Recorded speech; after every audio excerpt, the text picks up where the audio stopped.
प्रदेश प्रसार चैनल में आपका स्वागत है। अब खबरें विस्तार से। जिला अभिभाषक संघ भोपाल के आगामी द्विवार्षिक चुनाव 2024-2026 के लिए दिनांक 8 जनवरी को अपना अमूल्य मत देकर भारी मतों से विजयी बनाए।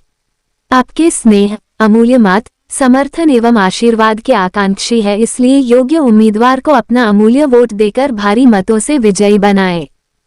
जिला अभिभाषक संघ भोपाल के चुनाव में कोषाध्यक्ष पद के उम्मीदवार राजेंद्र सिंह चौहान अधिवक्ता को अपना अमूल्य वोट देकर भारी मतों से विजयी बनाए। जनसंपर्क के दौरान अधिकतर अधिवक्ताओं का भरपूर सहयोग मिल रहा है।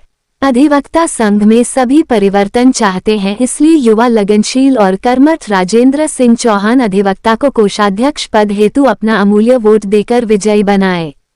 कनिष्ठ कार्यकारिणी सदस्य एवं वरिष्ठ कार्यकारिणी सदस्यों का भरपूर सहयोग राजेंद्र सिंह चौहान अधिवक्ता को मिल रहा है, इसलिए आपसे अनुरोध है कि अपना अमूल्य वोट देकर विजयी बनाएं। भोपाल बार का कोषाध्यक्ष कैसा हो? भोपाल बार का कोषाध्यक्ष कैसा हो? सभी अधिवक्ता साथियों को मेरा प्रणाम। मैं राजेंद्र सिंह चौहान जिला अभिभाषक संघ के द्विवर्षीय चुनाव 2024-2026 में कोषाध्यक्ष पद का प्रत्याशी हूं और सभी से मैं विनम्र अपील करता हूं कि मुझे अधिक से अधिक मत देकर विजयी बनाएं। क्या मुद्दे हैं, किन मुद्दों को लेके जा रहे हैं आप? सर, समय के साथ जो इस समय जिन मुद्दों के लिए हम चुनाव में उतरे हैं और कोषाध्यक्ष के प्रत्याशी हैं, सबसे पहले तो जो कोष के संबंध में जो कि ट्रांजैक्शन से संबंधित बात होती है, तो उसमें हम ऑनलाइन सब ट्रांजैक्शन को करेंगे, जिसमें अर्थव्यवहार में, बाहर के अर्थव्यवहार में पारदर्शिता रहे। और बीमा से संबंधित कि हर वकील को जैसे ही चुनाव हो जाएंगे उसके बाद 6 महीने के अंदर हर वकील के लिए क्या बोलते हैं, एक सामूहिक बीमा के संबंध में हम प्रयास करेंगे। और साथ ही चूँकि मैं कोषाध्यक्ष हूँ तो हम ये प्रयास करेंगे कि जैसे ही किसी वकील को कोई आवश्यकता हो या विपत्ति में पड़ जाए या क्या बोलते हैं दुर्घटना संबंधी कोई घटना घटे, तो हम उसको तो तत्काल प्रभाव से राशि उपलब्ध करा सकें, जिससे कि उसको प्राथमिक चिकित्सा और जो भी उसके जीवन उपयोगी आवश्यक कार्य हैं वो कर सकें। पार्किंग की भी समस्या है। पार्किंग की समस्या के लिए हम जो बिल्कुल उसको सिस्टमेटिक करेंगे, जिसमें कि वकीलों के वाहनों के बीच में किसी और के वाहनों को प्रवेश नहीं दिया जाएगा और उसके संबंधित कार्यकारिणी से मिलकर जो भी निर्णय लिए जाएंगे अच्छे निर्णय। नए अधिवक्ताओं को बैठने की व्यवस्था, मेरे हिसाब से ये जो मुद्दा है ये बहुत ही वर्तमान में प्रचलन में है और उस मुद्दे के निराकरण के लिए हमने जो भी क्षेत्र जिसमें कि हमने पैब लगाए, आपने देखा कोर्ट के चारों तरफ पैब लगे हुए हैं और अंदर भी ऐसे स्थान कि जहाँ पर खाली स्थान पड़ा हुआ है, उस स्थान पर सीटों के आवंटन के संबंध में लोगों से एप्लीकेशन मंगाई जाएगी और जो भी मांग होगी उसकी पूर्ति के लिए मिलकर सभी लोग प्रयास करेंगे कार्यकारिणी के साथ मिलकर। स्टाइपेंड जो मिलता है वो क्या होता है, मरने के बाद मिलता है परिवार को। अगर उस व्यवस्था को अगर जीवित रहते हुए मिल जाए या कुछ राशि मिल जाए या कुछ लोगों को दी जाए। मेरा ये मानना है कि जब आदमी बीमार होता है या दुर्घटनाग्रस्त होता है तो उसको अच्छी राशि मिल जाती है, उस राशि में इजाफा किया जाएगा। उस राशि को बढ़ाकर, जो कि अभी 50,000 रुपये तो कई लोग दे देते हैं बीमारी होने पर, तो उसको अपन बढ़ा दिया जाएगा कि वो जीवते जी उपयोग हो जाए और जीवन के जो को सुचारू रूप लगाने में या जीवन को स्थापित करने में, जिंदे रहने में मदद हो सके कि भाई मृत्यु के बाद की स्थिति थोड़ी कम आए। हाँ, बीमा राशि और मेडिक्लेम ये भी एक विजन है। हाँ, तो बीमा राशि और मेडिक्लेम के कई फॉर्मेट हैं, उन फॉर्मेटों पे अपन काम करेंगे। मेडिक्लेम को एस्टेब्लिश करना पड़ेगा क्योंकि हमें ने ये देखा है कि हमने 50 लाख रुपए, हमने बबलू भाई ने जो किया उसमें देखा 50 लाख रुपए हमने बीमारी पे खर्च कर दिए, लोगों के इलाज पे खर्च कर दिए।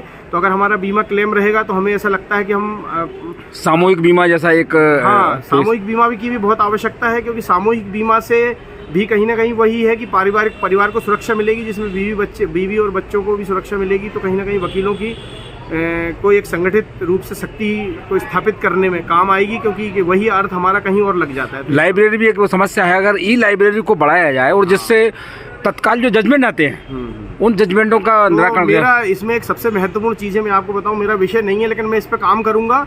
इसमें मेरा जो योजना है वो ये है कि हम उसको बोलते हैं हम रूलिंग बैंक बनाएंगे। जैसे आपने सुना होगा पैसे के लिए तो बैंक होता ही है, हम रूलिंग भी करेंगे। तत्काल जो घटना हो या जो घटना आज तक ओवर रूलिंग नहीं हुई है, ऐसे पुराने आदेशों को भी हम संग्रहण कर कर और वो आसानी से कैसे उपलब्ध हो जाए इसके लिए पूरी व्यवस्था करेंगे।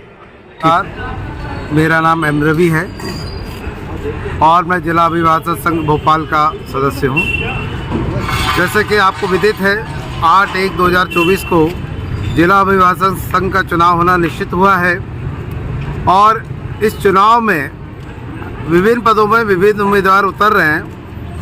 मैं कोषाध्यक्ष के प्रत्याशी भाई राजन सिंह चौहान, इनके समर्थन में हम और मेरे साथीगण हैं। राजन सिंह चौहान को कोषाध्यक्ष क्यों बनाना है, वो चुनाव में क्यों आए, इस विषय में मैं हमारे समस्त अधिवक्तागण को सूचित करना चाहता हूं, उनको अवगत कराना चाहता हूं कि भोपाल बार का पदाधिकारी कैसा हो, जो समाज के लिए प्रखर हो, जागरूक हो।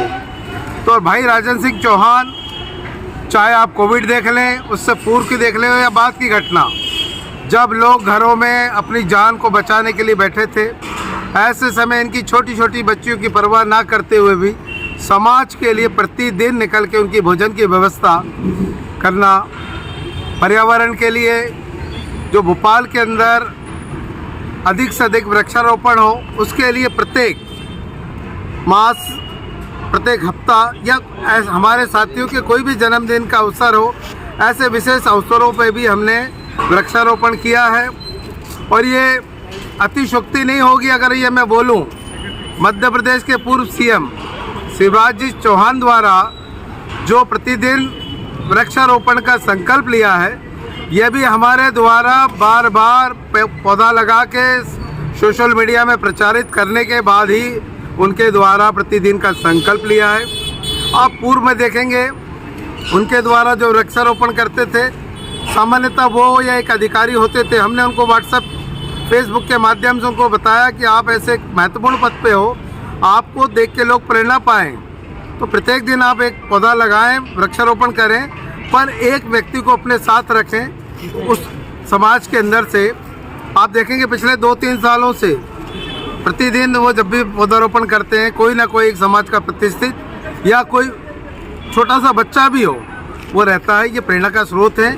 ऐसे भाई राजन सिंह चौहान हमारे भोपाल बार की शान भी है, हम सबके प्रेरणा स्रोत हैं। ऐसे भाई को हमें निर्वाचित करना है। मैं और मेरे साथीगण आश्वस्त हैं, अगर राजन सिंह चौहान कोषाध्यक्ष पद पर निर्वाचित होते हैं तो भोपाल बार के लिए किसी भी प्रकार का कोष और कोष से संबंधित पारदर्शिता जो पूर्व में थोड़ी बहुत शंका की नज़र से देखा गया, वो सब समाप्त हो जाएगा। धन्यवाद।